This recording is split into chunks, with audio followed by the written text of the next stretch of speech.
what Guyana's sons and daughters can be indeed. Students a few years ago from Success Academy, Success Elementary in Guyana, a beautiful, beautiful song. Those young people talking and they're expecting a bright future ahead of them there in Guyana. President Granger, good night and good to see you alive and well. How are you doing? Um, well, thank you for having me on the program, and it's good to be alive, and it's good to see those young children who are looking forward to a bright future in this land of their birth. And this song is so full of hope. As you say, what Guyana's sons and daughters can be, and I think Anansi Web Education is committed to making sure that those children could be the best that they could be. And it is a struggle to give them that good life that we promised them. So I'm happy to be on the program, and I'm happy to continue to contribute in whatever way possible to ensuring that our children and future generations could have a good life in this land that they birth. Thank you so much for that. And Republic anniversary, 55 years becoming a republic, and lots of things happening, lots of activities. Well, not so much activities that we're accustomed to in the past. And I don't know why it has eased up, but maybe we can just read between the lines what's happening and why folks are not paying much attention, those who are in positions. Putting that aside, though, let's deal with the public duly celebrates the achievement of nationhood on Independence Day on the 26th of May and on Republic Day on the 23rd of February. Questions arise, however, whether given the political situation, Guyana is a nation or a mere geographical expression. On Anansi Web Education program, tonight's topic, we examine nationalism and seek to assess the quality of nationalism in Guyana by asking 6 questions we have for you tonight, President Granger. 6 questions. The first question is, what are the criteria for a colony or country to achieve nationhood? It's a good place to start. I'd like to say that becoming a nation is not easy. As you pointed out, in 1966, 59 years ago, we became independent. And in 1970, 55 years ago, we became a republic. But becoming a nation is a legal fact, but it's like a bottle, but it's an empty bottle. A nation has a shape and it has a size, but it's empty unless you put something inside, and that thing inside is nationalism. And I would say that the several important criteria, and these criteria are recognized internationally, in my view, and also within the Constitution of Guyana. Just bear with me while I run through them. They may not be in any textbook, but these are my views. You ask me a question, I'll try to answer. Unfortunately, the answer might be a little long. One is citizenship. Citizenship is not easy, and you would remember that in my own administration, some MPs and some ministers had to resign because of dual citizenship. So you can see the Constitution. The Constitution has a whole section which deals with your rights and responsibilities. And in fact, Guyana was brought down. Guyana's government at that time, the no confidence motion was brought down by a person who was a dual citizen. He ought not to have been in the National Assembly at all. So the question of citizenship is a constitutional and a legal issue. So that's the first criterion. The second is that we all share a common economy. Okay, there's rice, sugar, gold, diamonds, bauxite, whatever, now petroleum. But there's something called the Guyana economy that we share in. And we feel that we have a right to exploit those resources for the benefit, our own benefit, and for the benefit of our children. There's a question of identity, and I call it Guyanese-ness. I feel proud to be Guyanese, but it entitles me to have something called a passport. So whether I go to Afghanistan or Australia or Azerbaijan, there's a Guyana passport, which is recognized in other countries. Um, so the identity is based also on our culture. Yes, I enjoy pepper pot. I enjoy, curry roti. I enjoy chow mein. I enjoy, garlic pork at Christmas time, whatever it is. But all these things make up our culture, make up our history. And we have a common history. And I, I sometimes in my church, I speak Creolese. I read a lesson in Creolese because that's our language. It's our language, and people understand me. You when I speak that Creolese. Even the judges and lawyers, they tell you about suck teeth. The policeman spoke to the man, and he just walked away and sucked his teeth. Well, that would make sense in Scotland, I suppose, sucking your teeth, cut your eye. But that's part of the Guyanese language. Then there's the ideal we all believe, it's not a matter whether you're communist or capitalist or socialist. I think the days of that sort of ideological controversy are over. We now have a good idea where we want Guyana to be, whether we're in this party or that party. The institutions, we all are due to, we all owe our institutions some respect. We owe respect to the president. We owe respect to the parliament. We owe respect to the judiciary. We owe respect to the institutions of state, um, whether it's executive or not, whether we voted for them or not. We know there's a parliament, we know there's a national assembly, which need to be respected. We need to believe too in our right to participate. Local government elections, national elections. Um, we have a duty and a right to participation. We owe ourselves the right to determine our own future. We don't have to go to Caracas to be told what to do. We don't have to go to Paramaribo to be told what to do. We don't have to go to St. Vincent and the Grenadines to be given instructions on our borders, or we don't have to go to Brasilia. It's a question of self-determination. That is an important criterion of our nationalism. There's social cohesion. Well, before the advent of AP and U in 2015, people hardly spoke of social cohesion. And in fact, when the matter came up, the PPP had threatened to destroy the Department of Social Cohesion, to undermine social cohesion. And, there's a well-known photograph in which, PPP was displaying placards saying social cohesion is a farce. But without social cohesion, there's no nation, there's no nationalism. We'd be fighting each other day and night. And there's a question of sovereignty that we have the right. We have a sovereign right to own and exploit this territory called Guyana. And finally, the territory itself is our homeland. We have no other homeland.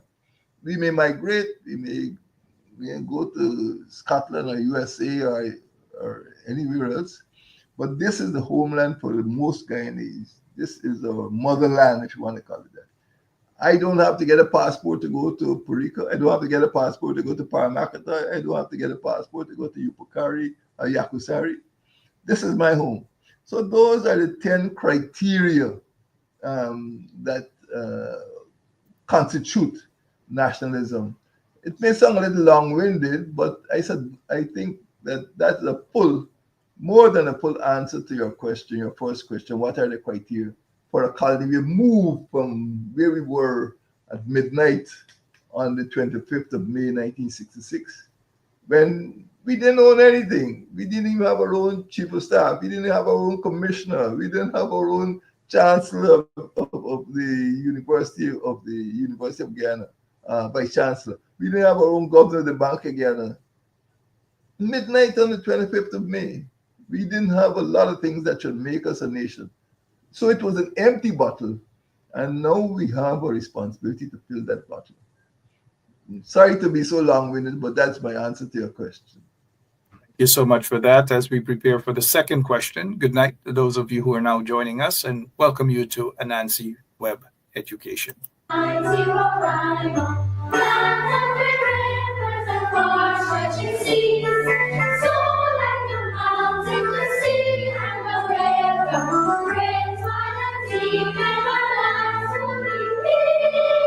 Absolutely. Let's get to the second question now, President Granger. Why has Guyana not fully satisfied the criteria for the achievement of nationhood?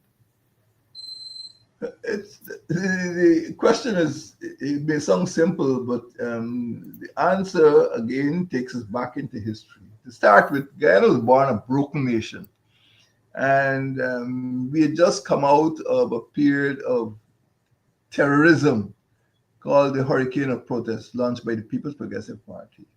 And at the end of that year, 1964, it started with the launch of the campaign called the Hurricane of Protest, and it ended with elections that removed the PPP from office. And even in December 1964, the PPP wrote the British government threatening to partition this country. Yeah, seriously. And they're actually in print. They put out a booklet, and the PPP said, independence, yes, celebrations, no.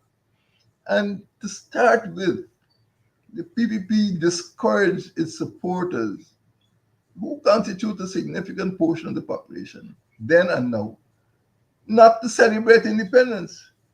And to start with, people simply disparaged or disdained or derided some of the symbols, the icons of independence, the national anthem, the national monument, the coat of arms, the flag, national flag. One PPP supporter actually said he has no respect, it's writing, he has no respect for the national flag because it contains the colors, black, red, and green. Has he ever seen the national flag of Afghanistan? Has he ever seen the flag of the Palestinians? What's wrong with having a flag with black, red, and green? But this is the attitude that people had inculcated in them since 1964. The motto is there, the monument is there, Independence Monument. During the APNU's tenure of office, every new diplomat coming into this country had to lay a wreath of the Independence Monument, which is the symbol of our nationhood. Our motto, one people, one nation, one destiny, is there. You don't have to change it to one Guyana. It's there. We already have a motto. And that motto commits us to the pursuit of unity, to the pursuit of sovereignty, the pursuit of prosperity, and the pursuit of opportunity for those children singing that song. It's all there. You don't have to invent it all over again. Let us build a nation by pouring nationalism into that empty bottle. So I would say, in answer to your question, a lot of damage was done from the outset. And this has impeded Guyana's ability to satisfy the criteria for nationhood. That we still have not become a nation because there are still people who are bent on preventing social cohesion from working and preventing nationalism from developing.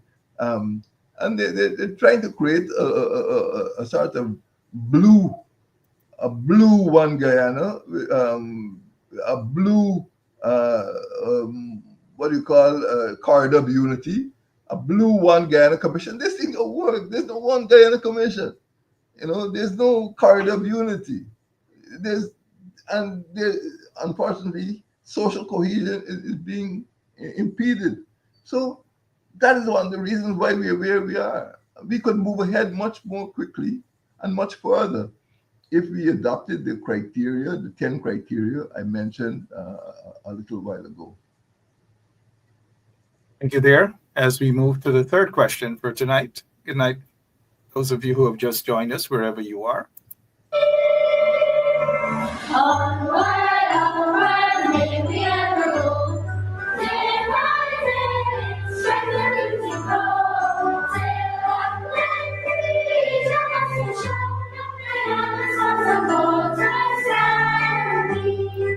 right. What Guyana's sons and daughters can be. The third question, President Granger: which other former colonies could be said to have achieved this status of nationhood? Uh, we're treading on thin ice here because I have to make a judgment. Now, I think up to the time of the First World War, much of the globe was taken up or occupied by big empires.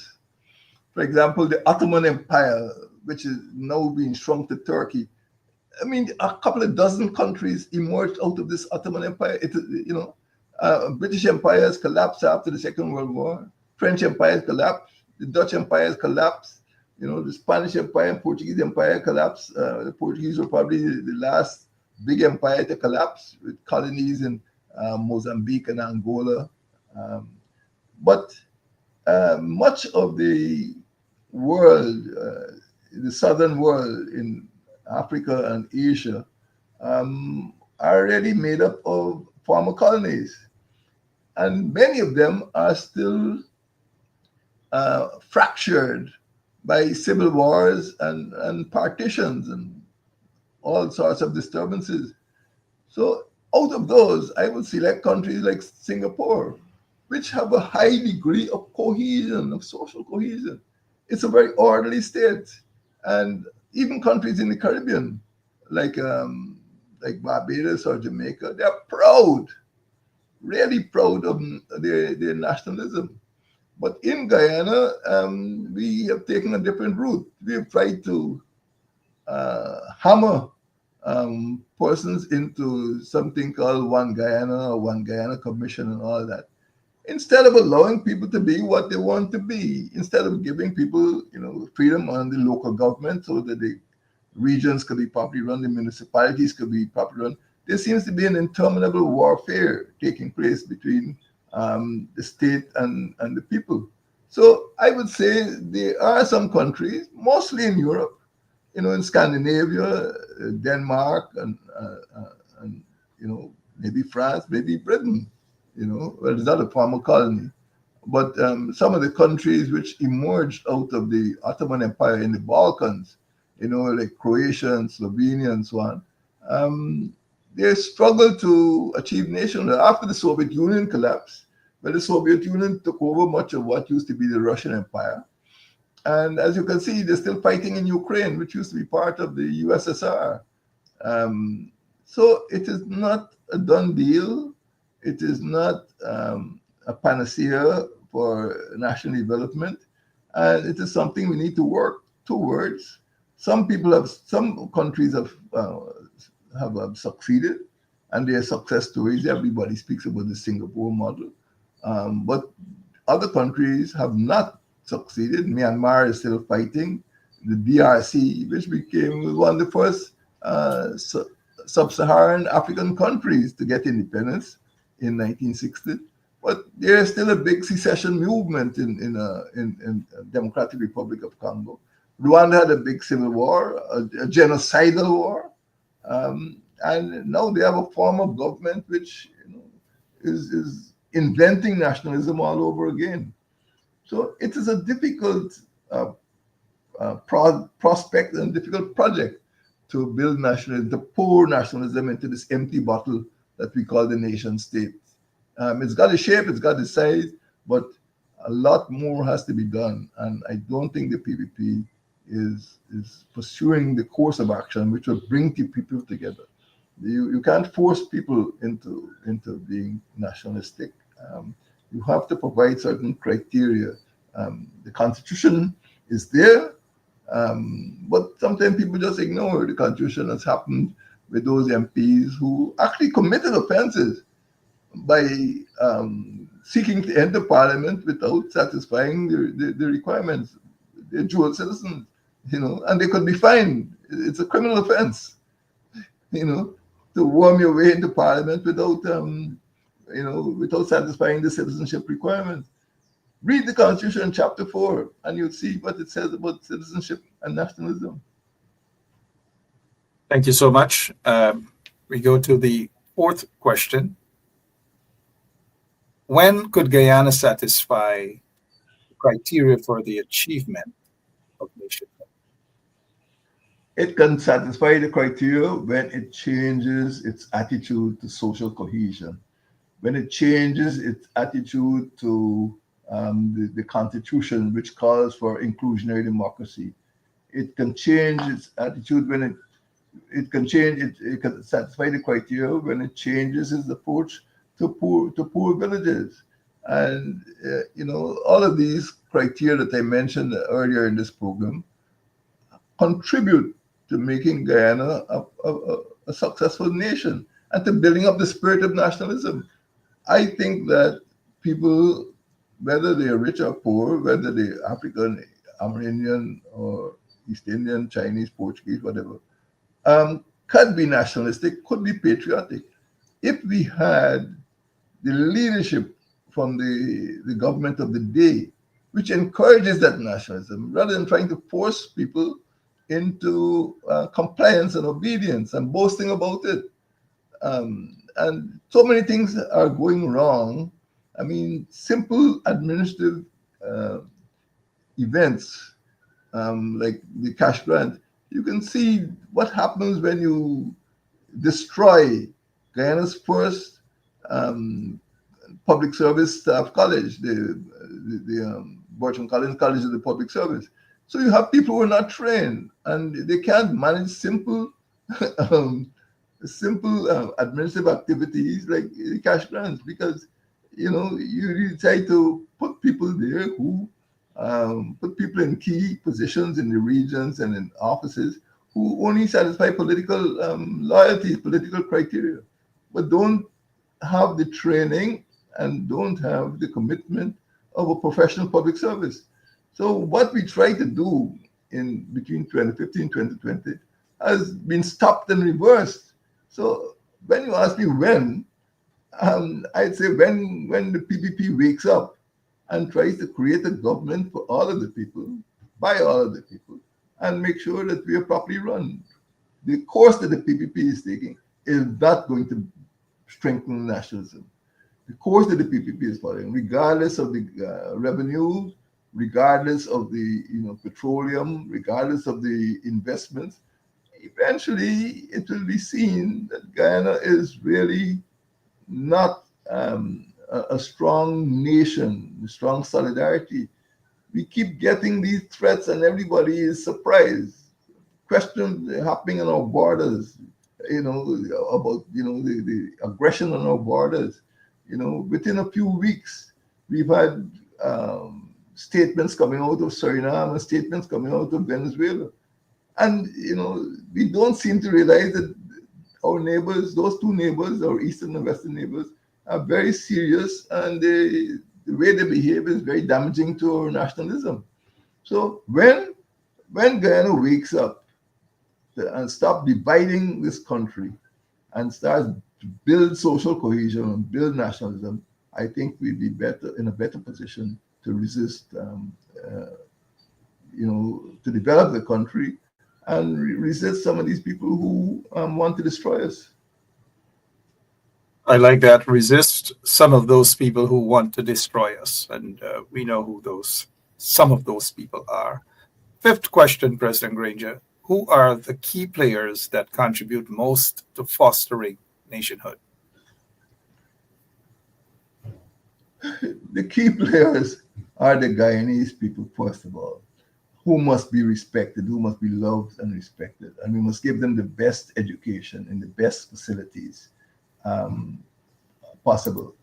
We must give people dignified work, not this, pathway, workers' pathway, having them, somebody must clean up the parapets and the medians in the highways.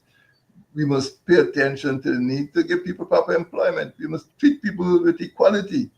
And you hustling to build a bridge to Suriname, you can't build a bridge to the Essequibo. You've got a GDF truck running into the water in Essequibo, and you hell bent to build a bridge to Suriname.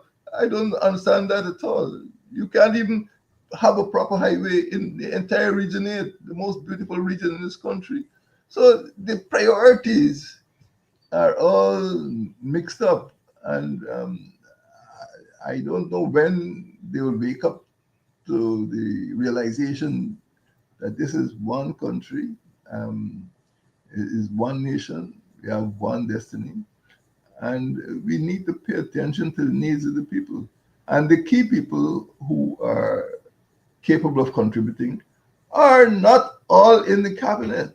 There are people in civil society, there are people in institutions, there are people in different agencies in the state.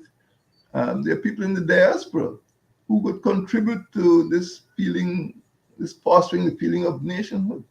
But they're being silenced.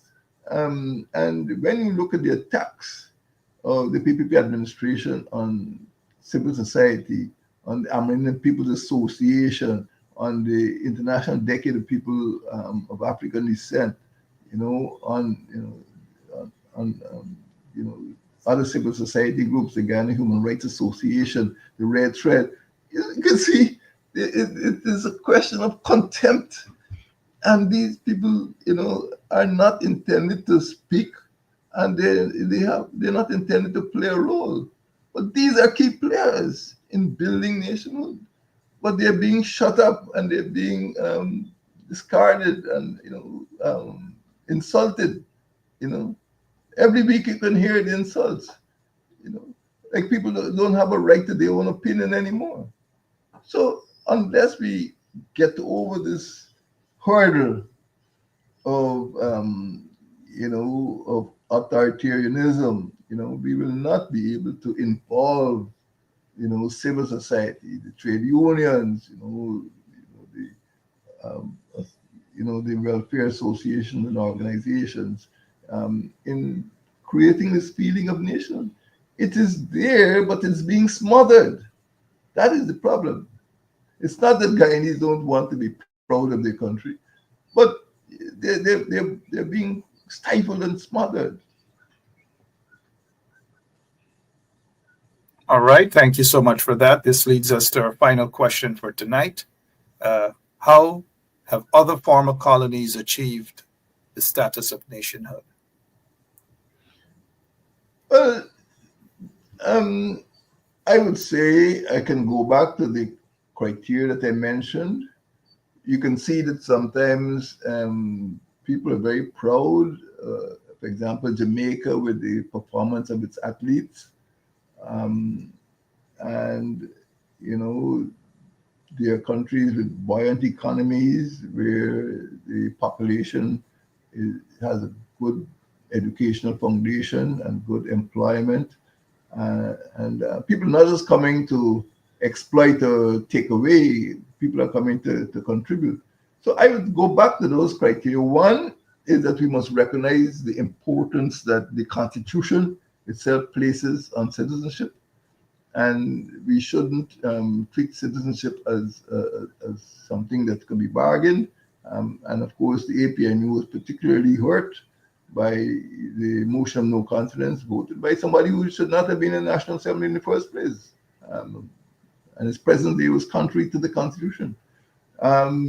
We could also achieve that status, improve our condition by improving the economy, especially at the grassroots level. I've been criticized for emphasizing, village economies, and people call it planting ship economy. Well, whatever it is, get people employed. Don't try to push everybody, with a bucket and a basket and a broom on the highway to sweep and clean. People could remain in their villages and have good lives with a good economy. Everybody doesn't have to be a magnate. Everybody doesn't have to be, big property owner and an importer and exporter. People could have better lives at the level of the village, and it's part of the economy. Economy operates at different levels, at the municipal and local level, at the regional level, and the national level. People can share a common identity. We are people of one history. We live in one space, and I think that there should be more emphasis on our identity, on our Guyanese-ness. But there are some people who are bent on ignoring some of our symbols, our songs that these children were singing a few minutes ago. Um, our flag, our emblems, and so on. And it diminishes our identity. Oh, that's not me own, that's, you know. You remember the battles we used to have about Mashamani? People, up to now, people are still criticizing. Okay, every country invents festivals. You know, you don't think the Scots invented the kilt? It wasn't there. It's nothing traditional. It's an invention. And every country invents traditions. And we invented traditions too. And yes, the monuments and the mottos and the songs are all inventions. Nothing's wrong with that.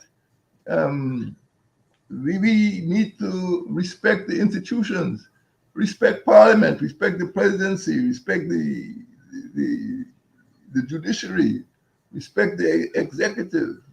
Um, we need to emphasize our self-determination. And what happened, I don't want to get too deep into it. We know we have a serious problem with Venezuela, and we are on the right course to have this problem resolved.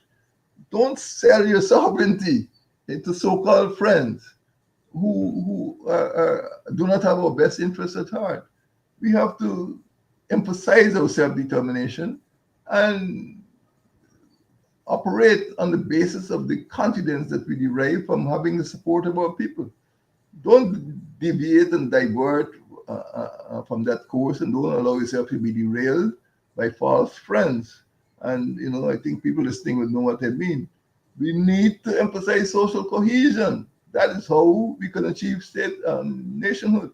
You don't get these fierce fights between central government and municipalities, denying municipalities, the support. And we've had this for decades, in which a former minister actually said he hopes that there's some epidemic in Georgetown to prove that the city council is incompetent. That's the level of stupidity we have had. And of course, anytime you see a central government under the PPP and a municipal or regional government under the PNC, you're going to have problems. And I can tell you, when the APNU was in office, we got help from regions which were not, which were supportive or with PPP majorities. Sometimes they would not comply with legitimate instructions, even attending meetings and conferences. It's almost like as if a civil war was going on. And we share a common territory. And Guyanese are proud of their 216,000 square kilometers. We don't want to lose anything to Suriname. And we had a few weeks ago some crosstalk about there is no question about our territoriality. There's no question about our sovereignty. At this stage, after 59 years, people don't understand, what Guyanese territory is, what the dimensions are, and we have a common homeland. No matter where you go, even if you get citizenship in Britain or Canada or United States or elsewhere, this is our homeland, and this is the place where our children will grow up and which our children will inherit. So all of these things contribute, and we can be like the best. We are not deficient in any way, but we need to have a government which is aware of the complexity of nationalism and stop trying to divide the country, divide the education system, divide the social system, and imposing some burdensome, incompetent administrative, systems on the ordinary poor people. The way we treat our pensioners, the way we treat, our disabled people, the way we treat our children. All of these things go to making Guyanese nationalism strong and to making Guyanese a strong nation state. But these systems, these criteria are under severe stress at the present time. We could do better than this. Well said, President Granger. We can do better even as we celebrate our 55th uh, Republic anniversary, February 23rd, 1970. All right. Not much celebrations around the place. I don't know what's happening, but it is what it is until it gets better. And we can only remain optimistic that better days will return again, hopefully soon. President Granger, thank you so much for your time. And to all of our listeners, wherever you are, thank you so much for spending at least a little over half hour with us this evening. Thank you so much, President. Appreciate your time. It's a pleasure. Good night to everyone. Thank you, sir. And happy Republic anniversary to you and your entire family, Thank you. and to all of our Bye-bye. listeners as well. God bless. More